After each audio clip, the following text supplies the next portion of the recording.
let's go back a long time ago, and we have man number 1 with wife number 1, and man number 2 with wife number 2.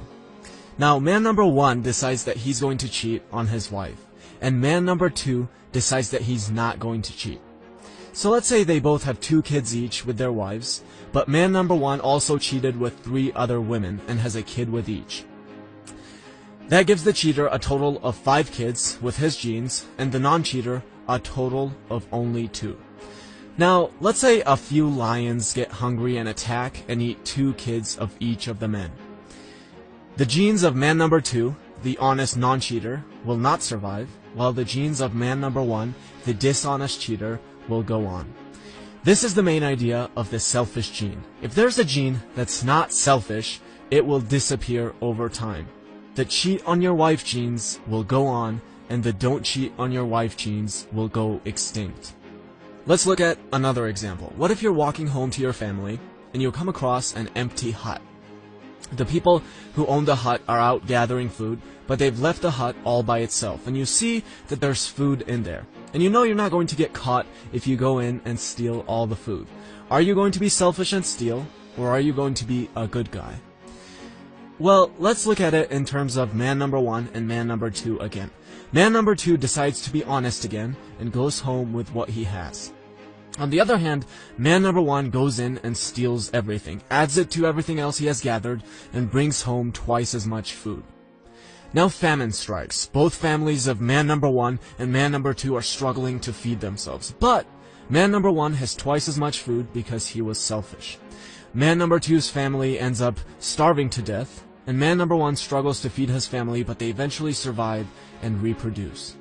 Again, we end up with the selfish genes surviving while the honest genes disappear. Now you might be asking, well, what about all the nice things we do for each other? What about all those altruistic genes? So let me give you an example of that. I have 2 brothers. If someone were to take a gun and tell my mom that she had to choose between the 3 of us dying or her own death, I have almost full certainty that she would pick her own death. So, how does that work then? Where's the selfish gene there? A selfish gene is obviously not going to want that, right? Well, let's actually take a closer look. My mom's over 50 now, so she's not going to be reproducing anymore. She does have 3 sons, however, who are all capable of reproducing. So the decision is between absolutely no chance of reproduction or a very high chance of reproduction and survival, considering 3 healthy sons. Keeping this in mind, it now makes perfect sense for a gene to be selfish and want my mom to sacrifice herself. She's not going to sacrifice herself for any random 3 brothers. Why not? It's not like we're the best 3 brothers in the world. What's the difference? The difference is that they don't carry her genes. So the selfish genes logic is very clear here. When you're a 50-year-old woman and you have 3 sons, it makes absolutely perfect sense to pick your own death over the death of your 3 sons. Let's look at another example. Worker bees will sting an intruder and kill it, but in the process the bee's internal organs are ripped out and it dies as well. Wow, now that can't be because of a selfish gene, right?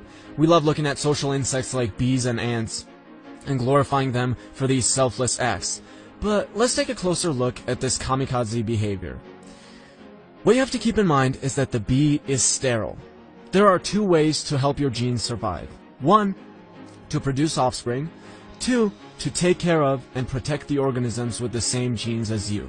Well, since the bee is sterile and cannot produce its own offspring, it now makes perfect sense to kill itself for the organisms which do carry its genes.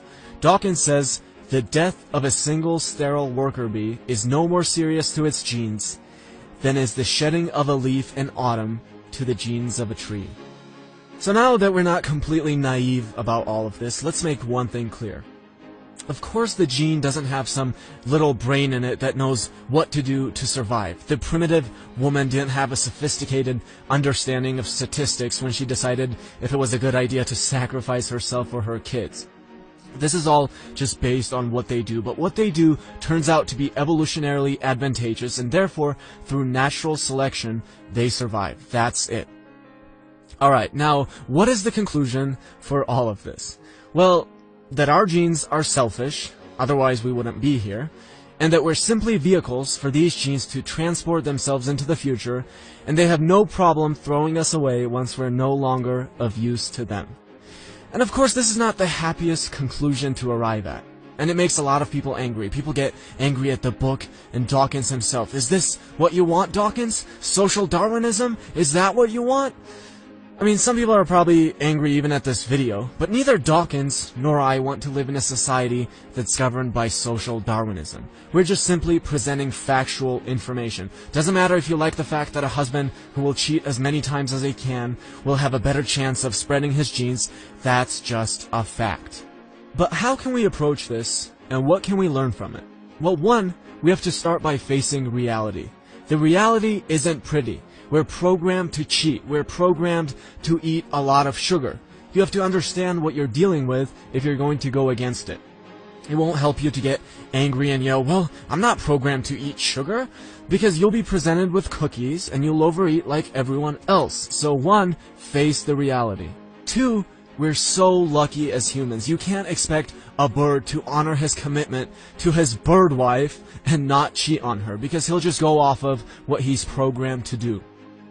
But we humans have the ability. We have the ability to go against our programming. That doesn't mean that most people will go against it, but it's definitely possible. Most people won't be able to go against the urge to eat sugar when they're tempted by it, but I also have plenty of friends who do go against eating a cookie every time they're presented with one. Another thing I get asked a lot is when I'm going to have kids. And my answer is, I'm not sure if I want kids or not. I don't know if I want to play the game that I'm programmed to play, which is to have kids so my genes can keep going, or just create my own game and play that.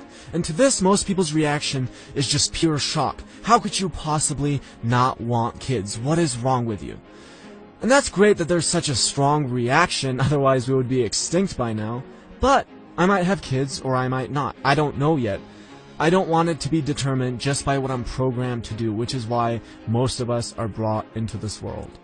So again, two things. One, accept the facts of natural selection. Getting angry about it doesn't help you at all. Two, realize that as a human, you're extremely lucky. You've been programmed for certain behaviors, but you can rebel against them, even if it's going to be really challenging, because you'll be up against years and years of evolution.